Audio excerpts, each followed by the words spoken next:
আমার সকল প্রিয় ভিউয়ার্সদেরকে ভালোবাসা ভরা সালাম জানাই।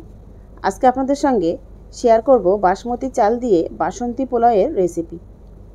আজ আমি যেভাবে বাসন্তী পোলাও বানিয়েছি ঠিক এইভাবে বাসন্তী পোলাও বানালে পোলাও হবে একদম ঝরঝরে, স্বাদও হবে দারুণ। আজকের রেসিপিটি ভালো লাগলে লাইক ও শেয়ার অবশ্যই করবেন। নতুন বন্ধু হলে সাবস্ক্রাইব করার অনুরোধ রইল। তাহলে আসুন রেসিপিটি দেখে নেওয়া যাক। প্রথমেই আমি এখানে এই বাটি মেপে 5 বাটি বাসমতি চাল নিয়েছি। নিয়ে 4 থেকে 5 বার হালকা হাতে খুব ভালোভাবে ধুয়ে নিয়েছি। নিয়ে পরিষ্কার জলে 30 মিনিটের জন্য চালগুলো ভিজিয়ে রেখেছিলাম। চাল খুব ভালোভাবে ভিজে গেছে। এবার একটা স্ট্রেনারের মধ্যে সমস্ত চালগুলোই নিয়ে নেব। ভিজানো চাল একটা স্ট্রেনারের মধ্যে নিয়ে নিয়েছি। খুব ভালোভাবে চাল থেকে জল ঝরিয়ে নিয়ে ফিরে আসছি। এবার সমস্ত চাল পুরোপুরি জল ঝরিয়ে নিয়ে একটা থালার মধ্যে ঢেলে নিয়েছি। চালের মধ্যেই দিয়ে দেব 1 চায়ের চামচ আদা বাটা, হাফ টেবিল চামচ হলুদ গুঁড়ো, চাইলে ইয়েলো ফুড কালারও দিয়ে নিতে পারেন বাসন্তী পোলাওয়ের বাসন্তী কালারের জন্য, আর 2 টেবিল চামচ ঘি দিয়ে দেব।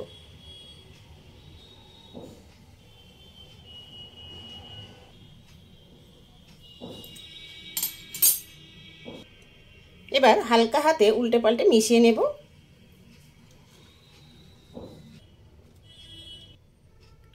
উল্টে পাল্টে খুব ভালোভাবে মিশিয়ে নিয়েছি।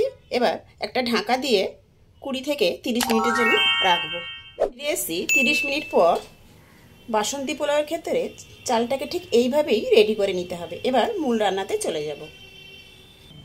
গ্যাসের চুলায় একটা কড়াই বসিয়ে দিয়েছি। কড়াই গরম হয়ে এলে দিয়ে দেব 1 টেবিল চামচ ঘি,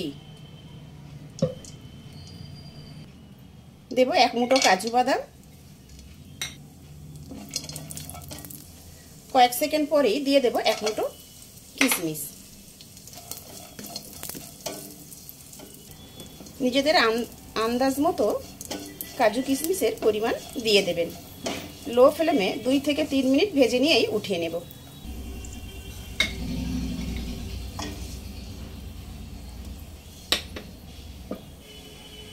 কাজু কিশমিশ ভেজে উঠিয়ে নিয়েছি। ওই একই কড়াইয়ের মধ্যেই দিয়ে দেব আরও 3 টেবিল চামচ ঘি।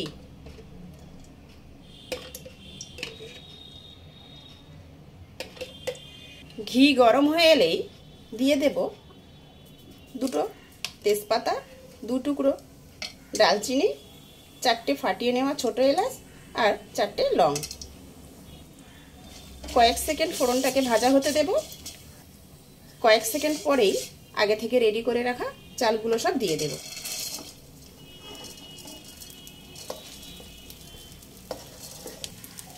এবার হালকা হাতে নেড়ে চেড়ে লো ফ্লেমে চালটাকে একটু ভেজে নেব।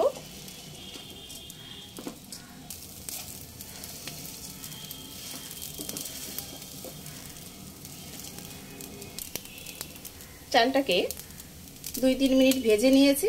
এবার দিয়ে দেব জল। এই বাটি মেপে আমি 5 বাটি চাল নিয়েছিলাম, 10 বাটি জল দিয়ে দেব, গরম জল। অবশ্যই গরম জল দিয়ে দেবেন। বাটি মেপে আমি 10 বাটি গরম জল দিয়ে দিয়েছি। জলের মধ্যেই দিয়ে দেব হাফ চায়ের চামচ গরম মশলা গুঁড়ো আর স্বাদ মতো লবণ।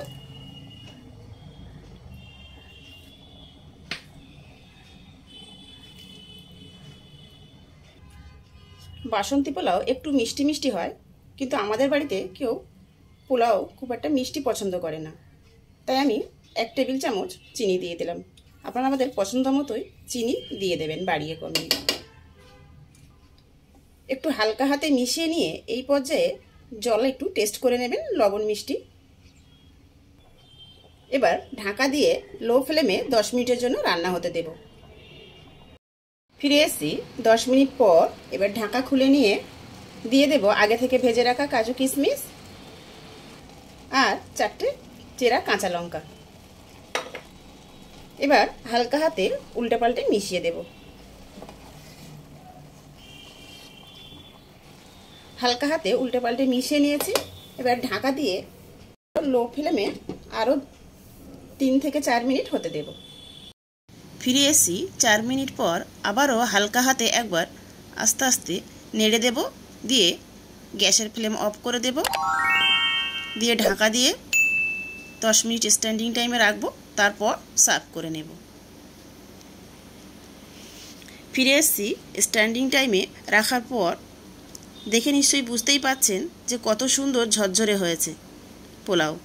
আলুর দম, কষা মাংস বা যে কোনো ফ্রাই আইটেমের সঙ্গেও খেতে দুর্দান্ত ভালো লাগে। আশা করছি একটু হলেও রেসিপিটি আপনাদের ভালো লেগেছে।